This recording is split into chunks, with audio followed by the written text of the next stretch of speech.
안녕하세요. 저는 올해 67세 조영수라고 합니다.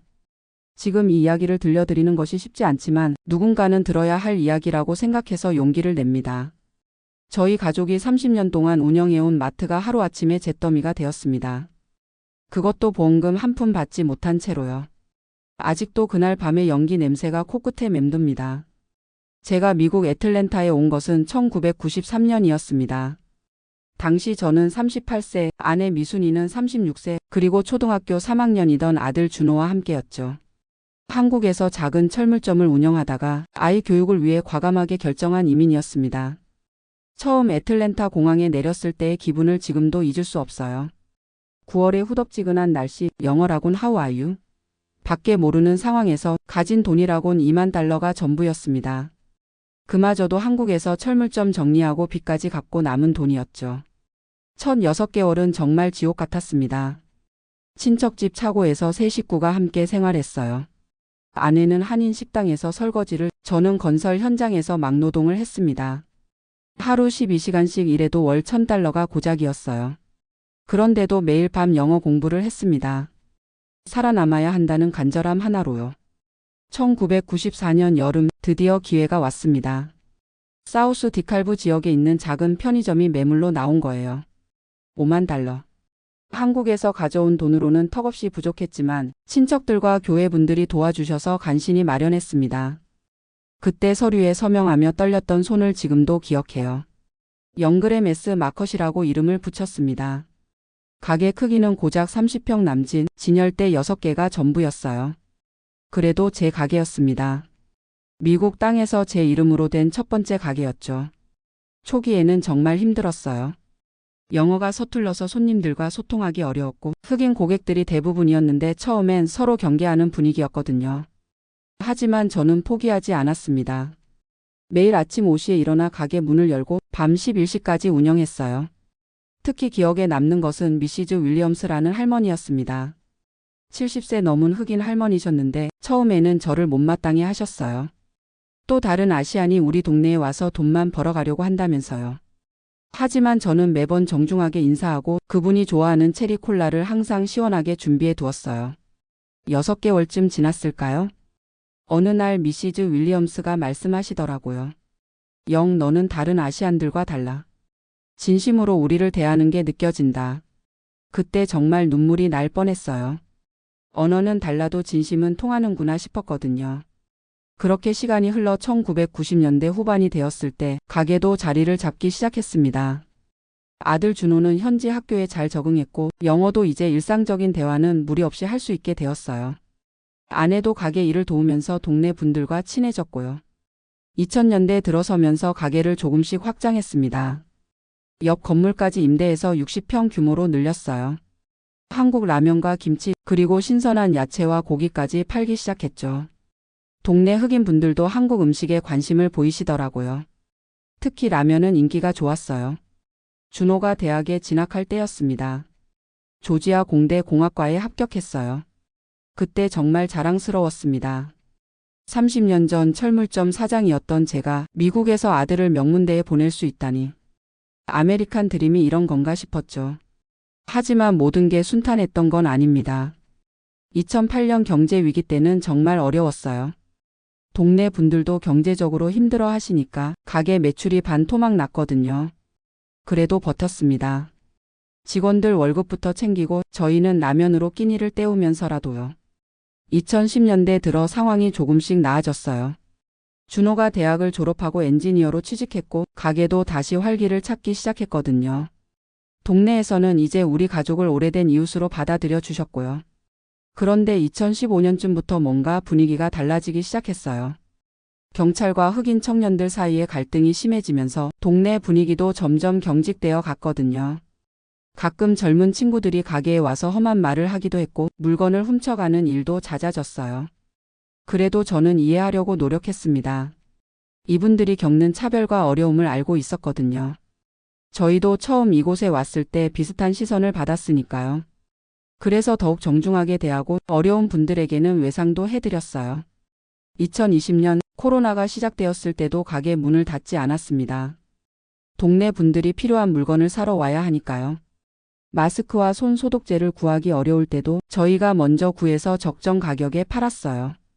이익을 남기려고 한 게 아니라 정말 필요한 분들께 도움이 되고 싶었거든요. 그런데 2020년 5월 조지 플로이드 사건이 터졌습니다. 전국적으로 시위가 일어났고 애틀랜타도 예외가 아니었어요. 처음에는 평화로운 시위였습니다.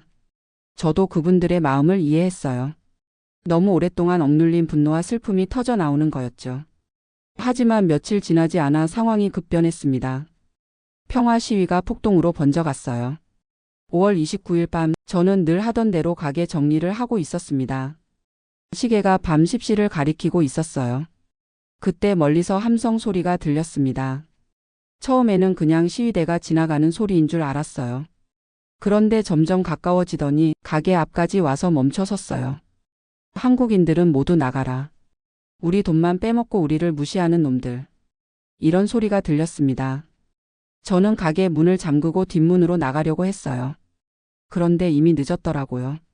앞문 유리창에 돌이 날아왔습니다. 쨍 하는 소리와 함께 유리가 산산조각 났어요.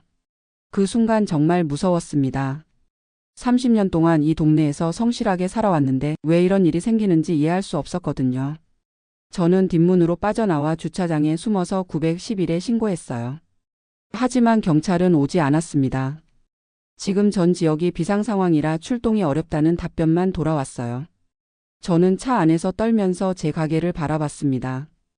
20여 명의 젊은이들이 가게 안으로 들어가더니 진열대를 뒤엎고 물건들을 집어던지기 시작했어요. 30년 동안 정성스럽게 쌓아 올린 모든 것들이 순식간에 파괴되고 있었습니다. 그런데 더 충격적인 일이 벌어졌어요. 누군가 가솔린을 뿌리기 시작한 거예요. 그리고 라이터를 켰습니다. 안 돼. 저도 모르게 소리를 질렀어요. 그 순간 불길이 치솟기 시작했습니다. 오렌지색 불꽃이 가게 전체를 휩쓸었어요. 30년간 제 인생이 통째로 타들어가고 있었습니다. 저는 차 안에서 울었습니다. 성인 남자가 이렇게 울어본 적이 없었어요.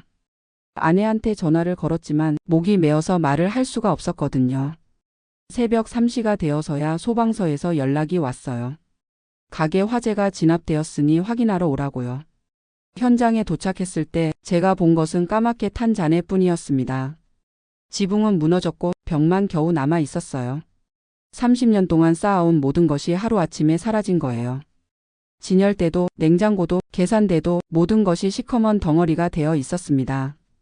다음 날 보험회사에 연락했어요. 걱정 마세요. 보험으로 다 처리됩니다. 라고 생각했거든요. 20년 넘게 성실하게 보험료를 냈으니까요. 한 달에 $350씩 한 번도 빠뜨리지 않고 냈어요. 그런데 보험회사 직원이 와서 조사를 마친 후 충격적인 말을 했습니다. 폭동으로 인한 피해는 보상 대상이 아닙니다. 전쟁이나 내란 등과 같은 범주로 분류되어 보험 약관상 면책 조항에 해당합니다. 처음에는 귀를 의심했어요. 20년 넘게 보험료를 냈는데 정작 필요할 때 보상을 안 해준다고요? 죄송하지만 약관상 명시되어 있습니다. 시벌 얼레스트나 라이언로 인한 피해는 제외됩니다. 저는 변호사를 찾아갔어요. 한국인 변호사에게 상담을 받았죠. 그분도 고개를 저으시더라고요. 조 선생님, 안타깝지만 보험회사 말이 맞습니다. 폭동 면책 조항은 거의 모든 보험에 들어 있어요. LA 폭동 이후로 더욱 까다로워졌거든요. LA 폭동. 1992년 로드니 킹 사건으로 일어난 그 폭동 말이에요. 그때도 많은 한인 상점들이 피해를 입었다고 들었어요. 그런데 28년이 지난 지금 똑같은 일이 저에게 일어난 거예요. 변호사님이 계속 설명해 주셨어요. 보험회사들은 1960년대 흑인 폭동 이후 시벌 디소더 조항을 만들어서 면책 범위를 넓혔어요. 특히 한인 상점들이 많이 피해를 보죠.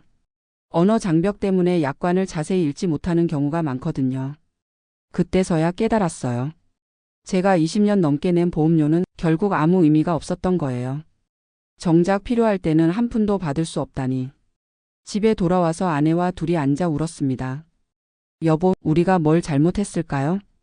30년 동안 정직하게 살았는데 왜 이런 일이 생겼을까요? 아내도 울면서 대답했어요. 모르겠어요. 정말 모르겠어요. 그 다음 몇 달은 정말 암울했어요. 가게 없이 어떻게 살아야 할지 막막했거든요. 67세에 새로 시작하기에는 너무 늦었고 한국으로 돌아가자니 이제 와서 적응할 수 있을지 의문이었어요. 하지만 포기할 수는 없었습니다. 준호가 걱정해서 자주 전화를 했어요. 아버지, 제가 도와드릴게요. 새로운 가게를 여시죠. 고마운 아들이었지만 그의 도움만 받고 살 수는 없었어요. 저는 다시 일자리를 찾기 시작했습니다. 67세 나이에 말이에요. 다행히 한인마트에서 일할 기회가 생겼어요. 시간당 $12, 하루 8시간씩 일주일에 6일 근무하는 조건이었어요. 30년 전 처음 미국에 왔을 때보다도 못한 조건이었지만 그래도 감사했습니다. 지금은 남의 가게에서 직원으로 일하고 있어요. 가끔 예전 단골 손님들이 오시면 어떻게 여기서 일해? 내 가게는 어떻게 됐어? 라고 물으시거든요. 그럴 때마다 씁쓸하지만 웃으면서 대답해요. 새로운 시작이에요. 사실 아직도 가끔 꿈을 꿔요. 제 가게가 불타는 꿈을요. 그럴 때면 식은땀을 흘리며 깨어나죠. 30년간 쌓아온 모든 것이 하루아침에 사라진 트라우마는 쉽게 지워지지 않더라고요. 하지만 후회하지는 않아요. 미국에 온 것도, 그 동네에서 장사를 한 것도. 비록 마지막이 쓰라렸지만 준호를 좋은 대학에 보내고 미국 사회의 일원으로 살아갈 수 있게 해준 것은 그 30년이었거든요. 지금도 가끔 옛 단골분들을 만나면 우리가 미안해. 그때 막지 못해서. 라고 말씀하세요. 저는 그럴 때마다 말해드려요. 괜찮아요. 그분들도 너무 힘드셨던 거예요. 정말로 원망하지 않아요. 물론 가게를 불태운 사람들을 용서하기는 어렵지만 그들이 왜 그렇게 분노했는지는 이해해요. 저희도 처음 미국에 왔을 때 비슷한 무력감과 절망감을 느꼈거든요. 다만 아쉬운 것은 보험회사예요. 20년 넘게 성실하게 보험료를 냈는데 정작 필요할 때는 면책 조항을 들이대며 외면하다니. 이게 정말 공정한 건지 의문이 들어요. 앞으로 새로 가게를 열 한인분들께 꼭 말씀드리고 싶어요. 보험 가입할 때 약관을 꼼꼼히 읽어보세요. 특히 시벌 얼레스트나 라이어 관련 조항을요. 변호사나 전문가의 도움을 받아서라도 정확히 이해하고 가입하시기 바라요. 그리고 무엇보다 지역사회와의 관계를 소중히 여기세요. 비즈니스는 돈을 버는 것도 중요하지만 사람과 사람 사이의 신뢰가 더 중요해요. 저희가 30년 동안 그 동네에서 버틸 수 있었던 것도 결국 사람들과의 관계 때문이었거든요. 지금 67세 나이에 다시 시작하는 것이 쉽지는 않지만 절망하지 않으려고 해요. 아직 건강하고 일할 수 있으니까요. 그리고 무엇보다 가족이 있잖아요. 준호는 이제 결혼해서 손주까지 생겼어요. 작은 손주가 할아버지라고 부를 때면 모든 것을 다 잃은 것 같던 마음이 다시 따뜻해져요. 이것이야말로 진짜 아메리칸 드림이 아닐까 싶어요. 마지막으로 하고 싶은 말이 있어요. 미국은 여전히 기회의 땅이에요. 비록 제가 큰 손실을 입었지만 그래도 이 나라가 저희 가족에게 준 것들이 더 많거든요. 자유롭게 살 수 있는 권리, 아들을 좋은 대학에 보낼 수 있는 기회, 그리고 다시 시작할 수 있는 용기까지. 물론 완벽한 나라는 아니에요. 차별도 있고 불공정한 일들도 많이 일어나죠. 하지만 그래도 노력하면 인정받을 수 있는 곳이에요. 중요한 건 포기하지 않는 것이겠죠. 지금도 매일 새벽 5시에 일어나서 출근 준비를 해요.